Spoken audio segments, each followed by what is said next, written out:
Hello everyone and welcome back to another video. This week I'm going to be doing the third part of the Reflect With Me series. I guess I'm going to call it series now because I've done two, so I guess that makes it a series. In the first week I did the self-reflection part. In the second week I did uncomfortable emotions, and today I'm going to be doing the living your best life section. As I did in the previous weeks, I'll be leaving the link down in the description. I am using journaling prompts from Psych Central. So yazza, let's get started because there are 11 questions today.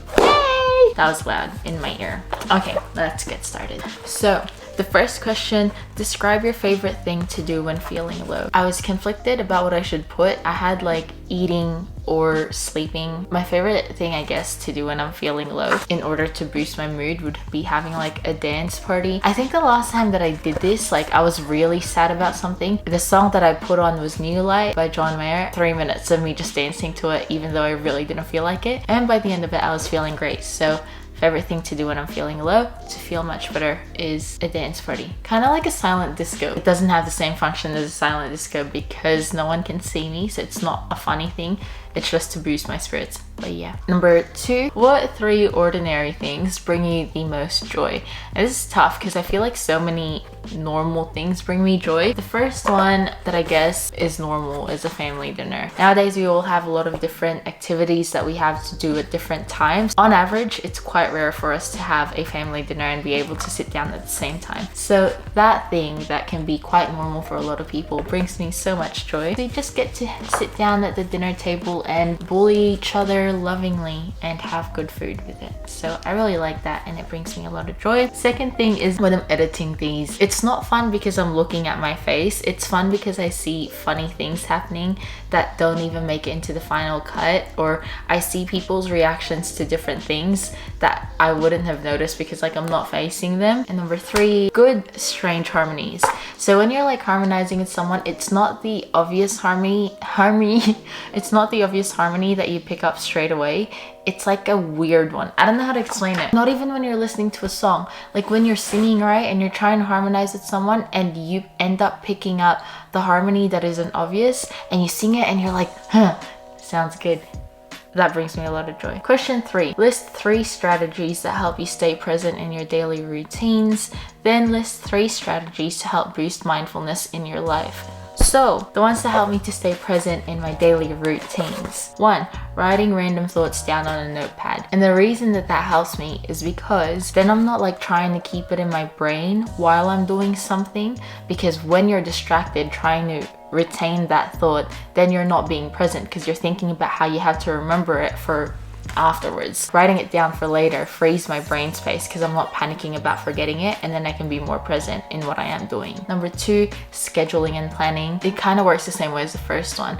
I'm not stressing out about like when will I have time to do this next thing because it's planned out for me. When I'm doing a certain activity, I can just be completely engrossed in that thing and not be worrying about the next thing that's happening that I haven't saved time for because I have planned time for it. Number 3, no distractions. It's like saying, how do you stay present in the daily routine? You stay present. Putting away my phone. When we're gonna have dinner, I don't take my phone down with me. That helps me stay present because obviously then like my attention is not split between whatever I'm doing with my family or whatever task I'm doing and whatever is on my phone. And for the 3 things to boost mindfulness, the obvious ones are meditation and journaling. And then the third one is exercising because it helps to clear my mind of things and it helps me to just be more mindful of the way I'm feeling and the way I'm breathing. 4 is, how do you prioritize self-care? The first one is that every night my activities are capped at a certain time point. More often than not, it's like 10:30 that I have to like really stop, and I don't break it unless it's absolutely necessary. So unless like I've really let myself go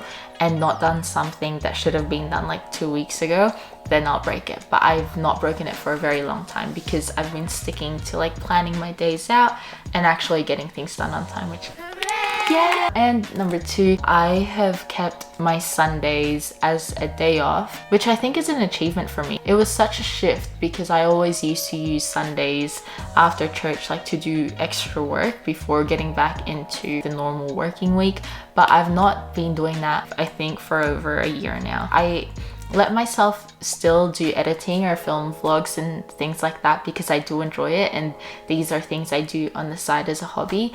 But I don't do any uni work, I don't do any business work, and I don't check my emails. That's like illegal. Question number 5. Describe 2 or 3 things that you do to relax. One thing that I do is skincare. I feel like when I'm cleaning my face, I'm also cleaning my mind. Another thing is I read. I'm not going to be reading something very heavy if I want to relax. The third thing is that I go for a walk, and like I said in the previous questions, going for a walk helps me clear my mind, helps me get my breathing in check, and it just feels nice. Question 6. What aspects of your life are you most grateful for? I had to research what are aspects of your life because I was like, I know like faith would be one, work would be one, study would be one, and now that I'm saying it, I feel like I didn't have to research it, but at the time that I was like journaling, I did. 2 aspects of life that I'm very grateful for in this present season. The first one, and I think I'll be grateful for this one for all seasons of life, but obviously my faith. And the second thing is the family aspect of my life. There have been a greater number of opportunities for us to be at home at the same time and to get to spend that time together. So I'm really grateful for that, and they're keeping me sane through this whole thing.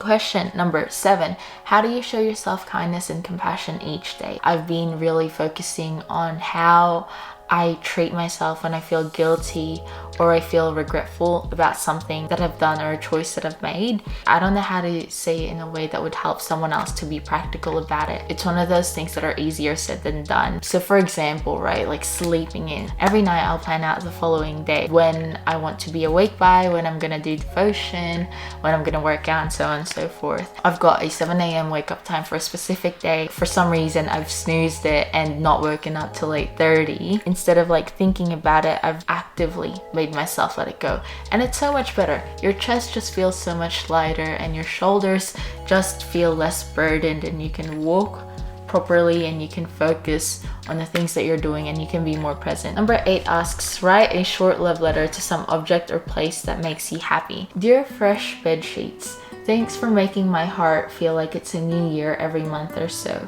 You're not greedy with new beginnings and never fail to make me feel refreshed. In the toughest of times and the busiest of seasons, you give me a means of escape by forcing me to replace the old sheets and creating an illusion of productivity once you are in place. You're definitely worth the wait. Much love, Michelle. That was my love letter to fresh bed sheets. Question 9. What place makes you feel most peaceful? Describe that place using all 5 senses. I ended up settling on the dining room in the morning before everyone else is awake and before my older sister starts turning on her coffee machine and speaking loudly to her boyfriend, or like using the water right now like while I'm filming. Anyway, just before she gets really annoying. The dining room in the morning tastes like coffee and a warm chocolate muffin. It smells like coffee. The smell of coffee usually masks the smell of the chocolate muffin. So just the coffee. It feels warm from the sun coming in through the windows, which is very beautiful. And it sounds like my breathing. So because it's so silent, I hear nothing else except me breathing, and even that's so quiet. Final thing is sight. So I see steam coming from the coffee and the words from the book that I'm reading. Question 10. List 10 things that inspire or motivate you. And this is tough. I was like, 10 things? I'd understand 10 people. Half of this list is like people. First one specifically is God's word, and that's my main source of inspiration. Number 2, people who have what I'm working for. That's inspiring. If they can do it, then so can I. 3, on the other end of that, there are also people who are doing it tough, people who have it harder than I do, yet they're making do with what they have, and they're still doing things and accomplishing things. So I really like that, and that inspires me and motivates me that if they can do it with less than what I have no reason to prevent myself from doing those things, because I have the resources and I have the network to be able to do those things. 4, people I can help, even though it's not directly yet. Like when I'm studying, I'm thinking, all right, there are these people who I'm able to help in the future, and that'll inspire me to study more. Number 5, making others happy. Even though I can look like an idiot for doing something, if I can make others happy, then that motivates me to do it, because I like making other people happy. Number 6, I'm inspired by music. If I'm trying to work out and I don't feel like it, then I can be inspired by good music. So motivated by good music. Another thing, a conducive space. I'm talking like libraries, study cafes, or even just like a nice clean desk. TED Talks, when I listen to people giving their TED Talks, I'm like, sorry guys, I'm in a bit of a rush, so you're gonna have to make do with Gummy barking. Hopefully she stops barking soon and I can keep going with this because it's very annoying. TED Talks, I'm really inspired by people who give their TED Talks. I'm gonna keep working through this sentence, but as you can tell, I'm getting a bit annoyed at Gummy. You can see that they put so much love and effort into the work that they're doing, and that inspires me to also be full of love when I'm putting in effort for the things that I'm striving for. Number 9 is a nice vacation. I think it's just nice to have like a calm and clear mind, to have that break from work that you love doing, and you come back feeling refreshed and even more motivated to continue doing it. Last one is random acts of kindness. It makes my heart melt and it inspires me to do the same thing for other people. Really love it. Very inspiring. Makes me feel inspired to also be kind to others. Okay, so now that I'm like at the last question, she stops barking. The final one, what are your favorite hobbies and why? The first one is dancing. Why? It feels good. The second one, reading. I was writing this and all I could think of for the why was that cheesy quote that's like, a person lives only one life, but a person who reads lives hundreds of lives. That pretty much sums it up. The last one is YouTube. So I love editing the things that don't even make it into the final cut, and they're funny, and it's nice looking at that and realizing how just the mundane things can really be funny and can bring you so much joy and can make you feel so much love. Anyway, I really do have to wrap it up, and I'm not even gonna do a second take of this outro. Thank you guys so much for coming here and watching the 3rd installment of the Reflect With Me series. Next week will be the final one before I turn 22. I hope you enjoyed this. I hope that it's inspired you to also reflect on how to live your best life, or how you are currently living your best life. Let me know your interesting answers. I'd be excited to read them. And yes, as always, please don't forget to like, share, subscribe, comment, and press the notification bell, and anything else that there might be to do with YouTube. I totally screwed up that sentence, but that's fine because I gotta go. Have a lovely day and a blessed week, and stay safe. Mwah! Love you guys. Bye. Okay, I gotta run. What are 3 ordinary things? Ordinary. What 3 ordinary things? The word ordinary sounds weird now. What 3 ordinary